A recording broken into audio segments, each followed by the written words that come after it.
تمہاری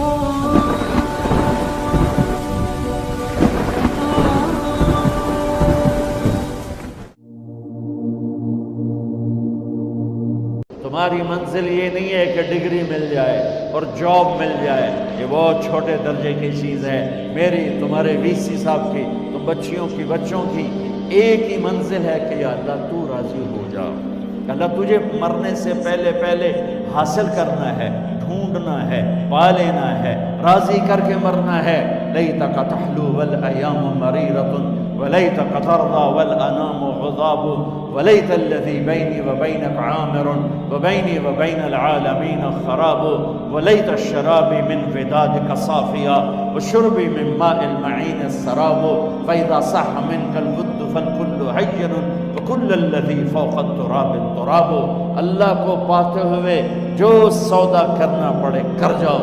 عبداللہ بن حذیفہ کو رومیوں نے پکڑ لیا، صحابی ہیں، ان کو آگ میں ڈالنے لگے تو وہ رو پڑے، تو لوگوں نے رومی بادشاہ سے کہا کہ یہ رو پڑا ہے، ڈر گیا ہے، ان کا لے آؤ، میرے پاس لے آؤ۔ ان کو واپس لائے تو رومن بادشاہ نے پوچھا کیوں روئے ہو، موت سے ڈر گئے ہو؟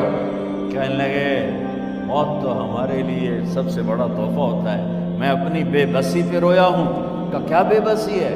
کہ بے بسی یہ ہے کہ ایک جان ہے، آگ میں گرتے ہی جل کے راکھ ہو جائے گی، کاش میرے جسم پر جتنے بال ہیں اتنی میری پاس جانیں ہوتی اور میں ایک ایک جان کو اللہ کے نام پہ قربان کرتا۔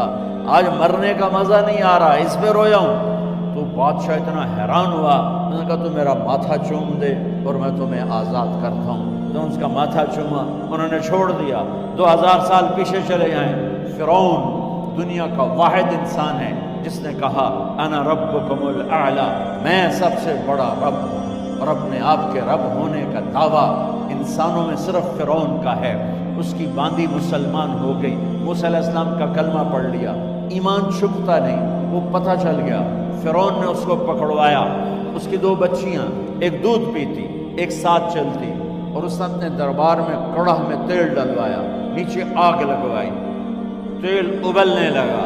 جب وہ پوری طاقت سے ابلنے لگا تو اس نے فرعون نے اس عورت سے، اس باندی سے کہا یہ آگ تیرے سامنے ہے، جلتا ہوا تیل، موسیٰ کے رب کو مانے گی تو پہلے تیری بچیوں کو جلاؤں گا، پھر تجھے جلاؤں گا، اور اگر مجھے رب مانے گی تو تیرے گھر کو سونے چاندی سے بنا دوں گا، تیرے گھر کو سونے چاندی سے بھر دوں گا۔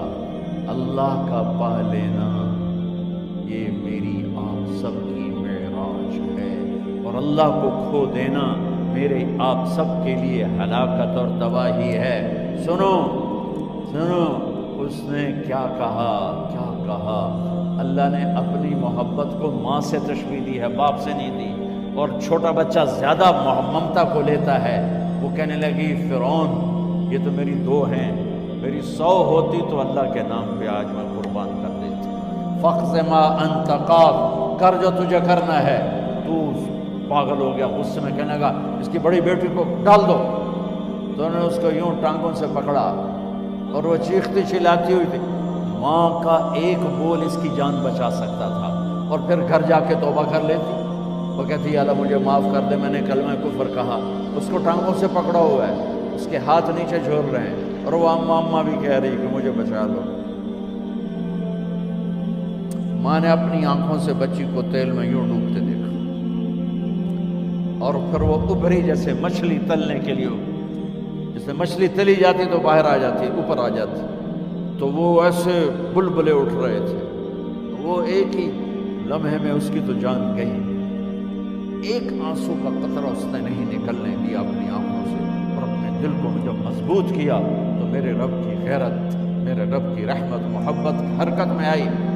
اللہ نے ماں کی آنکھوں سے پردہ ہٹا دیا، اور ماں نے اپنی بیٹی کی روح کو نکلتے دیکھا، اور وہ کہہ رہی ہے اصبری یا ام فإن لک من الأجر کذا وکذا۔ ماں جی ڈرنا نہیں، صبر کرو، جنت تیار ہے، جنت تیار ہے، خوش رہو۔ معصوم بچی کو تو پتہ بھی نہیں تھا کہ کیا ہونے والا ہے، اس کو پکڑ کے یوں ڈالا، اس کی تو آہ بھی نہ نکلی۔ اور وہ مچھلی کی طرح تلی گئی. پھر ماں کا کلیجہ پھٹا. اللہ نے پھر آنکھوں سے پردہ ہٹایا اور انہیں اپنی بچی کی روح کو نکلتے دیکھا اور وہ کہہ رہی اصبری یا ام فإن لک من الأجر کذا وکذا. ماں جی تھوڑی دیر کا صبر، جنت تیار ہے، جنت تیار ہے، جنت تیار ہے. اللہ کو پایا سب کچھ پایا، اللہ کو کھو دیا سب کچھ کھو دیا. جب اس کو پکڑ کے لے جانے لگے اس نے فرعون کو دیکھا. فرعون اس کی آنکھوں میں آنکھیں نہیں ڈال سکتا، نظریں نیچے ہوں گی اس کی. کہنے لگی میری ایک بات مانو گے، میری ایک خواہش پوری کرو گے؟ فرعون نے پوچھا کیا؟ کہ جب میں بھی جل جاؤں تو میری اور میری بچیوں کی ہڈیوں کو اکٹھے دفن کرنا، باہر پھینک نہ دینا، دفنا دینا. فرعون نے کہا تمہاری یہ خواہش پوری کی جائے. انہوں نے کہا پیچھے ہٹ جاؤ، میں نے اللہ کو جان دینی، مجھے دھکا دینے کی ضرورت نہیں ہے، میں اپنے اللہ سے ملنے جا رہا ہوں. جب اللہ مطلوب ہوتا ہے تو موت محبوب بن جاتی. جب اللہ کی نافرمانی ہوتی ہے تو موت سے نفرت ہو جاتی، مرنا عذاب نظر آتا ہے. وہ چھلانگ مار گئی، اللہ اکبر کا نعرہ لگاتی ہوئی. ہڈیاں اتڑ گئیں، گوشت اتڑ گیا، ہڈیاں باقی رہ گئیں. فرعون نے کہا ایک ہی جگہ ڈال دو، سب کو دفن کر دو. دفن 2000 سال کے بعد بچوں بچیوں، 2000 سال کے بعد موسیٰ علیہ السلام کے 2000 سال کے بعد جناب رسول اللہ صلی اللہ علیہ وسلم دنیا میں تشریف لائے. 40 سال کی عمر میں نبوت ملی، 50 سال کی عمر میں معراج ہوا. 2050 سال کے بعد میرے نبی کی سواری بیت المقدس جا رہی ہے. اور بیت المقدس پر جب وہ اوپر پہنچے ہیں تو مصر وہاں سے قریب ہو جاتا ہے. جب وہ اترنے لگے تو میرے نبی نے کہا جبریل جنت کی خوشبو آ رہی ہے، جبریل جنت کی خوشبو آ رہی ہے. کہاں سے؟ ابھی تو جنت اوپر ہے، ابھی تو اوپر جانا ہے، تو یہ زمین سے جنت کی خوشبو کیا آ رہی ہے؟ تو جبریل نے عرض کیا رسول اللہ فرعون کی ایک باندی تھی جو اللہ سے سودا کر گئی جان کا اور اپنی بچیوں کا، اس کی بچیوں کی ہڈیوں کو جہاں دفن کیا گیا ہے، یہ خوشبو جس دن انہیں دفن کیا تھا اس دن سے لے کر آج تک یہ خوشبو آ رہی ہے اور یہ قیامت تک آتی رہے گی. اللہ اپنے نام پہ قربان ہونے والوں کی یوں قیمت لگاتا ہے. پہلے اپنی منزل طے کرو، پہلے اپنی منزل طے کرو، پہلے اپنی منزل طے کرو کہ مجھے اپنی زندگی کی سے لینا کیا ہے. مجھے اللہ کو پانا ہے، مجھے اللہ کو پانا ہے. میں نے اللہ کی قسم اگر اللہ راضی ہے تو پھر موت سے بڑھ کر کوئی تحفہ نہیں، اس سے بڑھ کر کوئی خوبصورت پیغام نہیں. اور اگر اللہ ناراض ہے تو موت سے خوفناک کوئی پیغام نہیں. عمر بن عبدالعزیز 3 بر اعظم پر حکومت کی. عمر بن عبدالعزیز، بنو امیہ، مروان 9 مہینے حکومت کی. اس کا بیٹا عبد الملک بن مروان 21 برس حکومت کی. اس کا بیٹا ولید 10 سال حکومت کی. اس کا بیٹا سلیمان 2.5 سال حکومت کی. اسی تخت پر بیٹھے عمر بن عبدالعزیز. پہلے چاروں نے اللہ کے شریعت کو قربان کیا حکومت کے لیے. عمر بن عبدالعزیز نے اپنے آپ کو قربان کیا اللہ کے لیے. حکومت کو پاؤں کے تلے رکھا اور اللہ کی رضا کو سامنے رکھا. ان کو زہر دیا گیا. جب ان کی موت کا وقت قریب آیا تو انہوں نے رجا بن حیوہ کو بلایا. سننے والی بات ہے بچوں. ان سے فرمانے لگے سنو، میں نے 3 بادشاہوں کو قبر میں اتارا. اب بچیاں تو قبرستان جاتی نہیں، ہم تو اپنے ہاتھوں سے قبر میں اتارتے ہیں اور اوپر مٹی ڈالتے ہیں اور اوپر اینٹیں ڈالتے ہیں اور پھر منو مٹی میں دبا کے واپس آتے ہیں. یہ منظر آپ بچیوں کے تو دیکھنے کا بھی نہیں ہے. وہ کہنے لگے میں نے 3 بادشاہوں کو مٹی میں ڈالا، لیکن ان کے کفن کی گرہ کو جب کھول کے دیکھا تو ان کے چہرے قبلے سے ہٹ چکے تھے. وہ رنگ ان کے کالے پڑ چکے تھے۔ ولید بن عبد الملک، سلیمان بن عبد الملک، عبد الملک بن مروان، عبد الملک باپ، ولید بیٹا، سلیمان بیٹا، یہ تینوں کا ان کے چہرے کالے ہو گئے تھے اور ان کا قبلے سے منہ پھر گیا تھا۔ اب میں مرنے لگا ہوں، مجھے پہلے ضرور چیک کرنا کہ میرا اللہ میرے ساتھ کیا کرتا ہے۔ پہلے تینوں کی ظلم کی حکومت تھی، ان کے چہرے قبلے سے کیوں ہٹ گئے؟ آپ کو عجب بات بتاؤں، ولید بن عبد الملک روزانہ تہجد میں کھڑے ہو کے 10 سپارے پڑھتا تھا، 10 سپاروں کی تلاوت تہجد میں کرتا تھا کھڑے ہو کے، اور قبلے سے چہرہ ہٹ گیا۔ سلیمان بن عبد الملک تہجد گزار، چہرہ قبلے سے ہٹ گیا، ظلم کیا، خون کو پانی بنا دیا، حکومت پر شریعت کو قربان کیا، رشتے ناتوں کو قربان کیا۔ اللہ نے قبلے سے چہرے، نمازیں منہ پہ مار دی، روزے منہ پہ مار دیے، حج زکاتیں منہ پہ مار دی، تہجد ان کے منہ پہ مار دی، اور ان کے چہروں کو قبلے سے ہٹا دیا اور رنگ کالے کر دیے۔ عمر بن عبدالعزیز نے اسی سلطنت کو عدل سے بھر دیا، اسی سلطنت کو عدل سے بھر دیا۔ کیسی سلطنت کی؟ جب گورنر تھے تو 60 اونٹوں پہ سامان چلتا تھا، جب امیر المومنین بنے تو بچے کہنے لگے ماں سے، بچے بچیاں 12 تھے، ماں سے کہنے لگے کہ عید کا موقع آ رہا ہے، ابا سے کہو ہمیں نئے کپڑے تو لے کر دیں۔ ان کی ماں کا نام ہے فاطمہ، بچوں کی ماں کا نام فاطمہ بنت عبد الملک۔ یہ دنیاوی سٹیٹس میں سب سے بڑی خاتون گزری ہے، آج تک اس کے لیول کی کوئی عورت نہیں آئی۔ دادا بادشاہ، باپ بادشاہ، 4 بھائی بادشاہ، 6 خامن بادشاہ، 7 نسبتوں سے یہ عورت شہزادی رہی ہے۔ حضرت عمر گھر آئے، بیگم نے کہا بچے کپڑے مانگ رہے ہیں۔ حضرت عمر کہنے لگے میرے پاس تو پیسے نہیں ہیں، تنخواہ میں تو مشکل سے روٹی پوری ہوتی ہے، کہاں سے لے کر دوں؟ تو تھوڑی دیر خاموش رہی بیگم، پھر کہنے لگی آپ ایسا کریں اگلے مہینے کی سیلری ایڈوانس لے لیں، اس سے میں کپڑے لے لیتی ہوں اور روٹی کا خرچہ میں مزدوری کر کے گھر بیٹھے مزدوری کر کے چلا لوں گی، آپ 1 مہینے کی تنخواہ ایڈوانس لیں۔ حضرت عمر بن عبدالعزیز واحد خلیفہ ہیں جن کے دور میں 3 بر اعظم میں زکوٰۃ لینے والا باقی نہیں بچا تھا۔ یہاں لاہور میں ان کی حکومت کے نیچے تھا، جنوبی اسپین فرانس ان کے حکومت کے نیچے تھا، کاشغر تک ان کے حکومت کے نیچے تھا، استنبول کے دروازوں تک ان کی حکومت تھی۔ 3 بر اعظم میں 1 آدمی زکوٰۃ لینے والا نہ بچا، اور اپنا حال یہ ہے کہ بیگم سے کہہ رہے ہیں پیسے کوئی نہیں، کپڑے کہاں سے لے کر دوں؟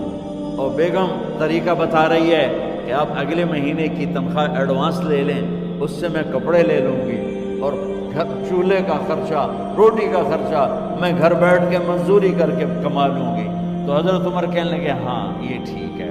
باہر آئے وزیر خزانہ مزاحم، انہیں بلایا کہ بھائی ہمیں اگلے مہینے کی تنخواہ ایڈوانس چاہیے، یہ تنخواہ والے لوگ بیٹھے ہوئے تنخواہیں لیتے ہیں۔ اس نے کاغذ قلم آگے رکھ دیا، کہا حضرت یہاں لکھ کے دے دیں، آپ 1 مہینہ زندہ رہیں گے میں تنخواہ دے دیتا ہوں، آپ مجھے لکھ کے دے دیں آپ 1 ماہ زندہ رہیں گے میں آپ کو تنخواہ دے دیتا ہوں۔ چپ کر کے اٹھے، ایک لفظ نہیں بولے، گھر گئے۔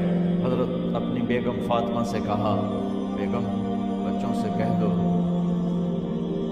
کہ باپ کے پاس کپڑے لے کر دینے کی سخت نہیں ہے، اور خزانے ایسے بھرے پڑے تھے کہ زکوٰۃ لینے والا کوئی نہیں تھا۔ عید کی نماز ہوئی، نماز کے بعد جب ساری فیملی ملنے آئی اور بچے بھی ملنے آئے تو ان کو دیکھ کر ان کی آنکھوں میں آنسو آ گئے۔ کہنے لگے بچوں آج تمہیں دکھ تو ہوگا اپنے باپ پر کہ 1 جوڑا کپڑا بھی لے کر نہ دیا عید کا۔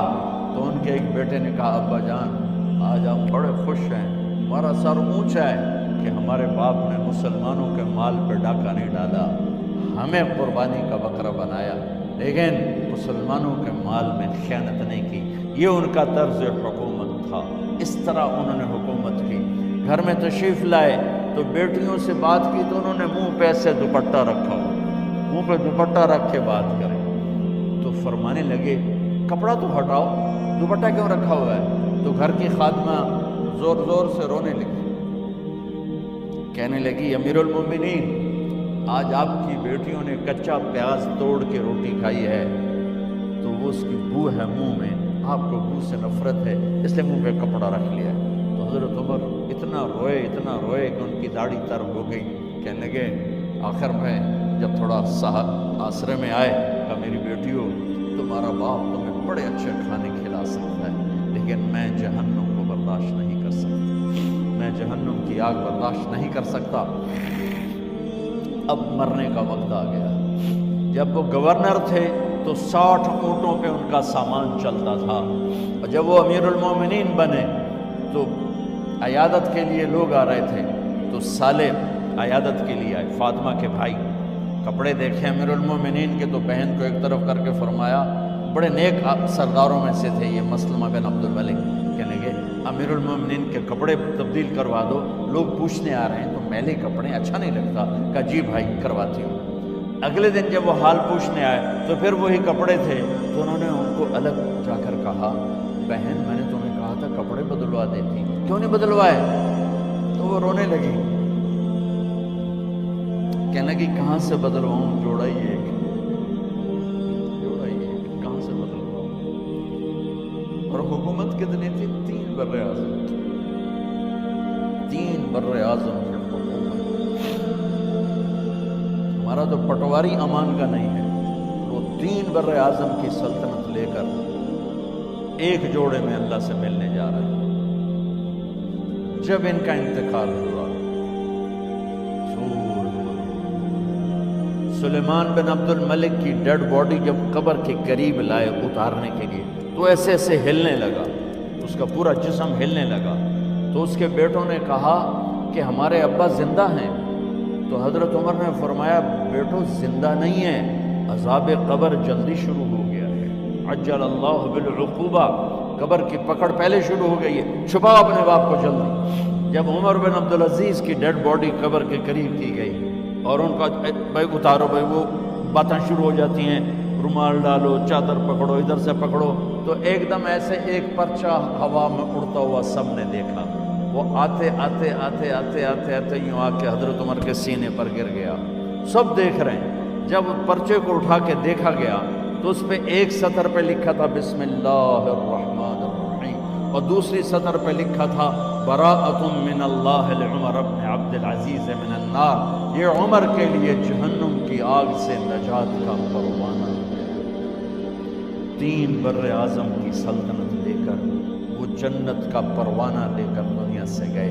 جب ان کو قبر میں اتارا گیا تو انہوں نے رجا بن حیوہ سے فرمایا تھا 3 بادشاہوں کے چہرے دیکھے قبلے سے پھر گئے، رنگ کالے پڑ گئے، مجھے تم نے دیکھنا ہے کہ کیا ہوتا ہے؟ تو رجا فرماتے ہیں جب میں قبر میں اترا اور ان کے کفن کی گرہ کو کھول کے دیکھا تو چہرہ قبلے کی طرف فکس تھا، اور مجھے یوں لگا جیسے 14ویں رات کا چاند قبر میں اترا ہے۔ میرے عزیزو، طلبہ و طالبات، اللہ کو اپنی منزل بناؤ، اللہ کو اپنی منزل بناؤ، اللہ کو